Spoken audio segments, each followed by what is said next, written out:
ছোট একটা উটের বাচ্চা তার মাকে প্রশ্ন করলো, মাগো আমাদের পিঠের উপরে এত বড় কুচ থাকে কেন? তখন সেই উটনি তার বাচ্চা উটকে বলল, বাবা শোনো, মরুভূমির মধ্যে সফর করার সময় আশেপাশে কোনো পানি থাকে না, তাই আল্লাহ রাব্বুল আলামিন আমাদের পিঠের উপরে এই কুচ দিয়েছেন, যার মধ্যে আমরা পানি জমা করে রাখি, আর কয়েকদিন পর্যন্ত এই কুজের মধ্যে জমা করে রাখা পানি পান করে আমরা উত্তপ্ত মরুভূমির মধ্যে চলতে পারি। তখন সেই বাচ্চা উটটি তার মাকে আরেকটা প্রশ্ন করলো, মাগো আমাদের এত বড় বড় পা কেন?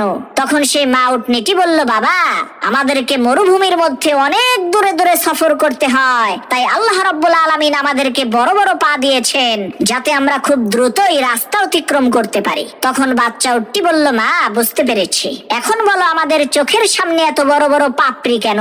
তখন সেই মা উটনিটি বলল, বাবা মরুভূমির মধ্যে অনেক সময় বালুর ঝড় হয়, আর সেই ঝড়ের মধ্যে যাতে আমাদের চোখটা সুরক্ষিত থাকে, এ কারণেই আল্লাহ রাব্বুল আলামিন আমাদের চোখের পাপড়ি এত বড় করে দিয়েছেন। তখন সেই উটের বাচ্চাটি বলল, মাগো আল্লাহ তাআলা আমাদের পিঠে কুচ দিয়েছে মরুভূমিতে পানি সংরক্ষণের জন্য, লম্বা লম্বা পা দিয়েছে মরুভূমির পথ চলার জন্য, চোখের বড় বড় ভ্রু আর পাপড়ি দিয়েছে মরুভূমির ঝড়ের কবল থেকে চোখটাকে নিরাপদ রাখার জন্য। তাহলে আমরা মরুভূমিতে না থেকে এই চিড়িয়াখানার মধ্যে থাকছি কেন? এই চিড়িয়াখানা তো আমাদের থাকার জায়গা না।